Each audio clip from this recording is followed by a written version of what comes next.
It's a really interesting place to live in here up in the Sierra. It's absolutely beautiful, and there's no place I would rather be than Nevada County. However, there is a downside and the risk is very real. Having grown up in cities, it's hard to comprehend the risk that's out here. Every time you smell smoke, it puts your hair on end. It's absolutely terrifying. And the risk is real. It's really not a matter of if, but when. Every foothills community is one fire away from a Caldor or a Dixie or a campfire. So we have a lot of large canyons and topography that really influences the way that fire goes.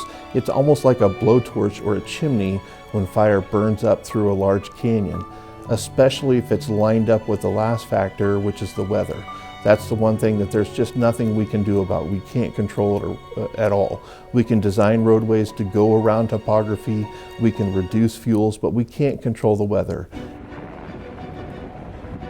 It's not an anomaly that doesn't happen a lot and hasn't happened a lot in the past 5 to 10 years. We can come to expect that. 60-mile-an-hour winds, southwest, northeast, it doesn't make any difference. It's going to put your community at risk. These types of wind events are extremely serious, and evacuation, as you know, based on the Paradise incident, is extreme. When we talk about planning for fire and evacuation, no matter how much preparation our residents do in Firewise communities, sometimes the fire is just too overpowering, and I sadly got to witness this myself. I saw what was the beginning of the campfire. Within a matter of minutes, we saw first responders heading northbound into town and a solid wave of traffic, just a backed up line, bumper to bumper, heading south. If you tell 10,000 people to leave at once in a small community which doesn't have a very robust road system compared to a huge city, how do you support that many vehicles all at once? So many of the deaths that happened in Paradise were on the roads. It wasn't inside people's homes. They were trying to evacuate. They were trying to leave. They got trapped. They could not get out because of traffic that was on the roads. That's exactly what we don't want to happen here. And we think that once we get to Highway 49, we're going to be safe, it's going to be smooth. But if we have an accident, an issue that blocks that highway, then it blocks all those smaller roads coming in. And that's really where your deaths are going to occur. And we need to do all that we can to prevent that from happening.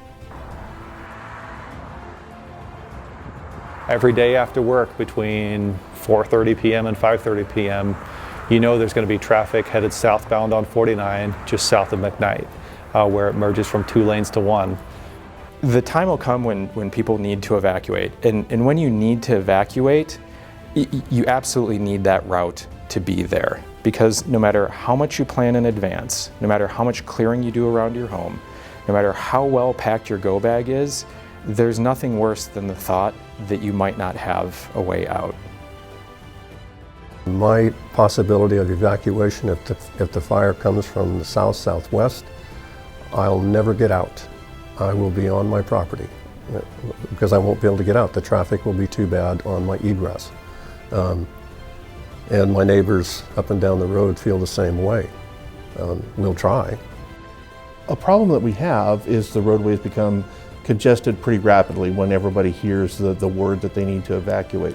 People will be panicked. It puts them in a situation that people are not used to.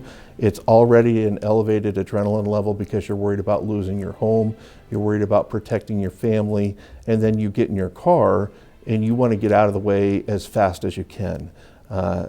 Sometimes you're in the fire area where fire brands are landing. That adds to the confusion and to the anxiety.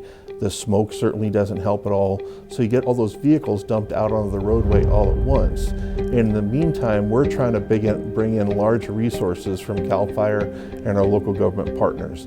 Fire engines, water tenders, bulldozers, emergency crew transports that carry the fire crews.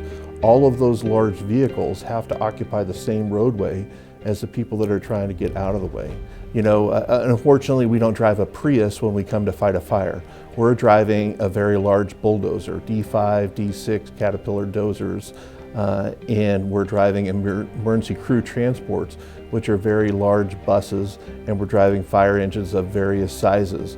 All those things are fairly wide vehicles, and so we're competing with those inches of width of roadway. And like I said earlier, there's brush, there's cut banks, there's not a lot of width on a lot of the roadways in Nevada County. On the Bennett fire last year, there was a car accident involving a fire truck. On the River fire last year, there was a near fatal accident that I believe may have turned fatal on Highway 49 away from the fire, but it draws resources away from the evacuation effort. So identifying where your choke points are in the community is a real help for us when we're looking to clear out as many cars as possible. Anyone who travels the Highway 49 corridor now is already looking up with a little bit of apprehension and a little bit of fear. On both sides of the road, you have a wide range of vegetation. In some areas, it's some of our high scrub, high mountain scrub. Other areas, it's tall trees. There's blackberry and bramble. It's hard, having been in this community for a long time, to drive down a road like that and not think, what if? What if that were my route and we needed to get out of here and it were on fire? What would that be like in the car? And we're hoping that we can get that area cleared and it starts to look like what our residents have done with their own homes, to clear a reasonable, safe space to get us out of there. People don't think it's going to happen to them, so people tend not to plan. And not just speaking of an emergency egress like a fire, but even driving your car daily on the highway. I'm very careful on Highway 49. I've responded to, off the top of my head, at least 6 fatal traffic accidents on 49 in the past 4 or 5 years. Some of them doubles, some of them, the rest were singles, I believe. But I was at a fatal accident there 3 weeks ago, just on my way to work. I was not even responding to the accident, but I just happened to be first officer on scene for that one.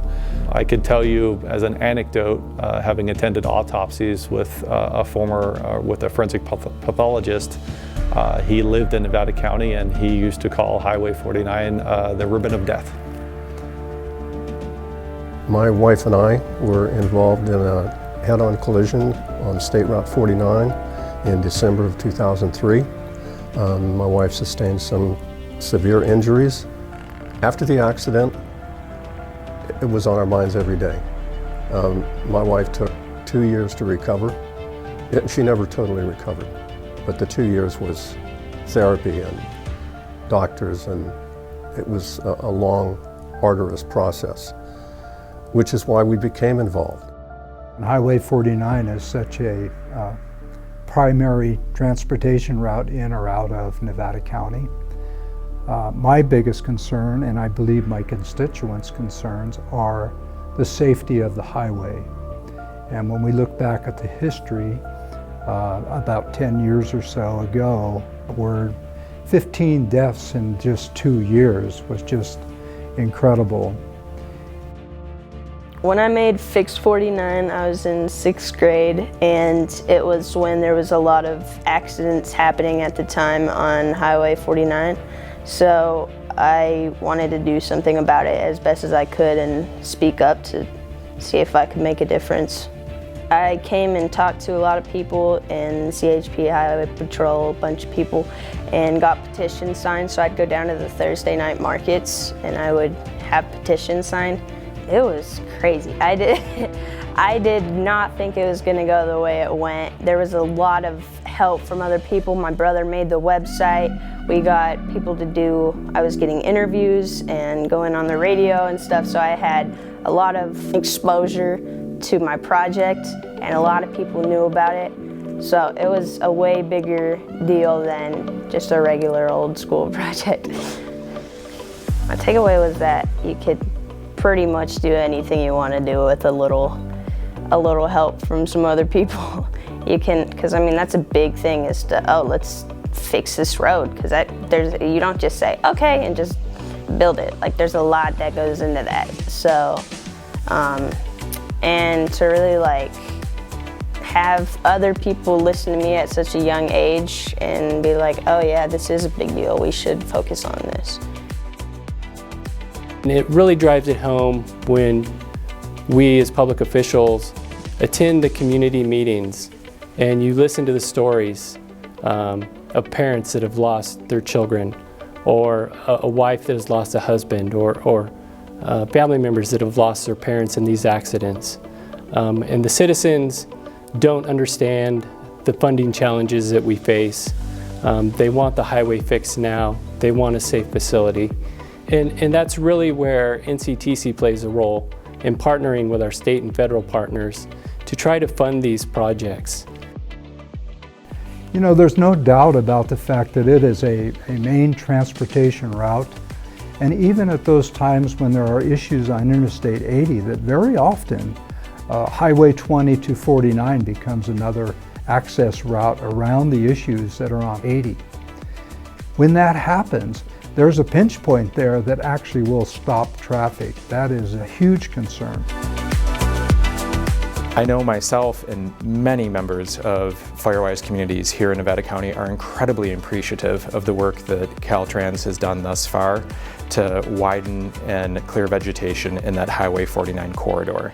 And we're really hopeful that that work continues with some of the other areas to make a safe and more efficient evacuation route for our residents. The Nevada County Transportation Commission has a great partnership with Caltrans, and we're very thankful for the funding partnership we've had with them.